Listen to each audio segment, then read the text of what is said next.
ফুটবলারদের স্বার্থে বাংলা পক্ষ লড়ছে। সিএফএল লিগে প্রতিটা দলের 5 জন নয় 9 জন ভূমিপুত্র ফুটবলারের দাবিতে এই লড়াই চলছে।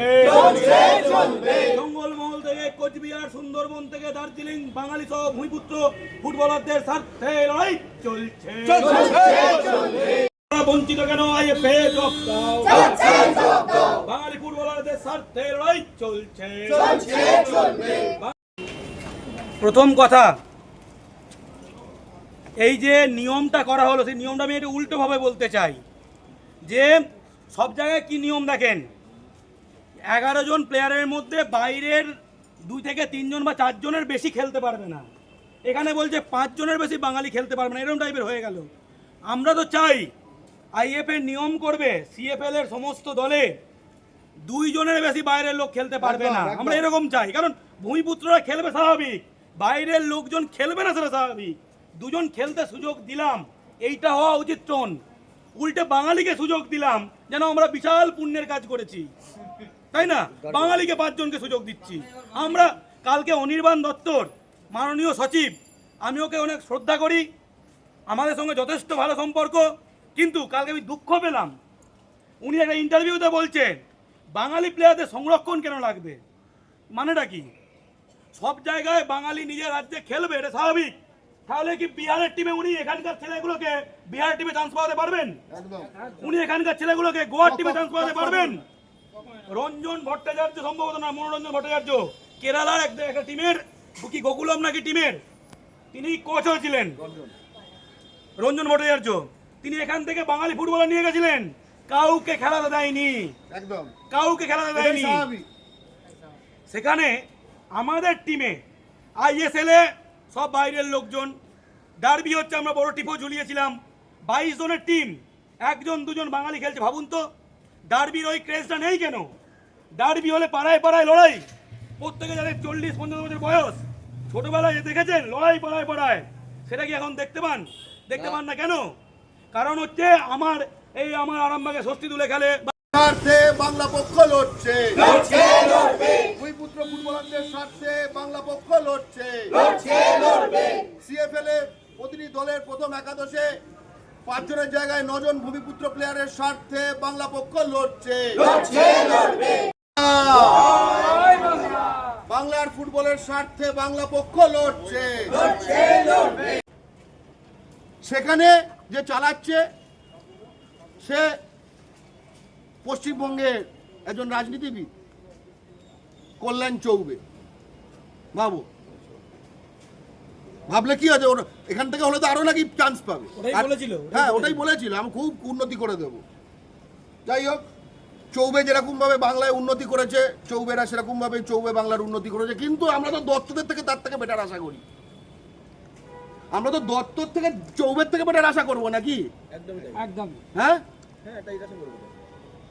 সেখানে আমরা দেখলাম যে কলকাতা ফুটবল লিগ, যেটা কিনা আমাদের প্রাণ, ভারতের ফুটবলের প্রাণ,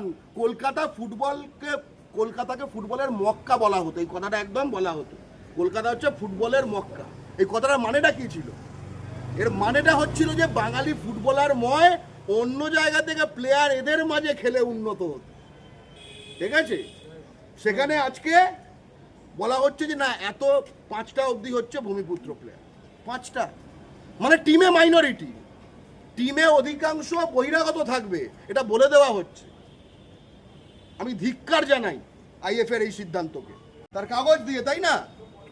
হাম ভূমিপুত্র হায় বলে দিলেই তো হয়ে যাবে না কি? हम भी बंगाली हाय, हम भी भूमिपुत्र हाय বলে দিলে তো হবে না। অথচ আমরা দেখছি এই যে 5, এটাও সিকিওর না।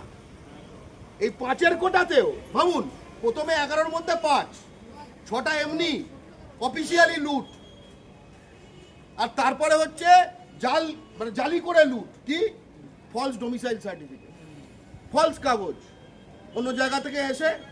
কারণ সবার বাড়ি, আমার বাড়িটা হোটেল, তাই না? তাই জন্য অন্যদের সাথে খেলে আমাদের প্লেয়ার উন্নত হবে, তাই আমাদের প্লেয়ারদের খেলাবো না। আমি কেন অন্যদের খেলাচ্ছি? যাতে আমাদের উন্নতি হতে পারে। ঠিক আছে, মানে দেখুন, ছোটবেলায় আমাদের অনেকে গার্জেনরা কি বলে, স্কুলে ভালো ছেলেদের পাশে বসবি, বলে না? ভালো কথা, শুনে খুব ভালো লাগলো। তারপরে বললো কিন্তু তুই ক্লাস ঘরে ঢুকতে পারবি না। তাহলে কি করে, তাহলে কি কথাটার মানেটা কি? তার মানে ভালো ছেলের পাশে বসবি করে তোর উন্নতি হবে, এটা আসলে আমাকে ক্লাস ঘরে ঢুকতে না দেবার অজুহাত। হিপোক্রেসি। এটা আমাকে ক্লাস ঘরে ঢুকতে না দেবার অজুহাত। কারণ নানা জায়গা থেকে ভালো ছেলে বলে যাদের ভর্তি করে দিচ্ছ, তারপরে তার বেঞ্চিতে তো 1 ইঞ্চিও জায়গা থাকবে না, তার বেঞ্চিতে জায়গা থাকবে না, তাকে কোথায় বসবো আমি? আমি তাহলে দেখবো তখন পড়াশুনো হচ্ছে, আমি আর পড়বো না, আমি খেলা দেখবো। তাই আমাদের স্পষ্ট দাবি, প্রতিটি টিমে আমরা কর্তাদের বলছি এবং ক্লাব কর্তা এবং আইএফএ কর্তাদের বলছি, প্রতিটি টিমে 9 জন ভূমিপুত্র প্লেয়ার চাই।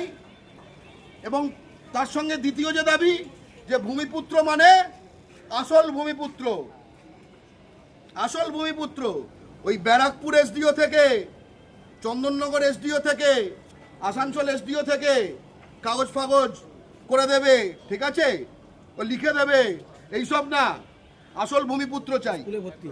একদম একদম স্পষ্ট কথা। তাই আজকে বাংলা পক্ষ এই জমায়েত করছে।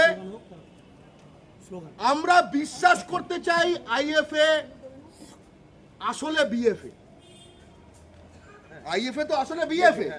ঐতিহাসিক কারণে কেন আইএফএ নাম এটাও বুঝতে হবে। যে তখন অন্যগুলো কিছু ছিল না, আমরাই মাস্টার ছিলাম, শিখিয়েছি ধরে ধরে, ঠিক আছে। সাহেবদের টিম হারাতে 11টা বাঙালি লেগেছে, ঠিক আছে, কোনো চৌবেকে আনতে হয়নি, ঠিক আছে। এবং আজকে আইএফএ যেন বিএফ এর মতো আচরণ করে। আইএফএ যদি ধরে নেয় সে এখনো ইন্ডিয়ান ফুটবল অ্যাসোসিয়েশন, ইন্ডিয়ান কেন, সে নাইজেরিয়া ফুটবল অ্যাসোসিয়েশন, সে ইন্ডিয়ান ফুটবল অ্যাসোসিয়েশন, সে সারা বিশ্বের ফুটবল অ্যাসোসিয়েশন, শুধু বেঙ্গল ছাড়া। তাহলে তো ভাই তাদের সম্বিত ফেরাতে হবে। সেই সম্বিত ফেরানোর জন্য আমরা এখন স্লোগান দেব, যাতে তাদের কান অবধি এই বার্তাটি পৌঁছয়।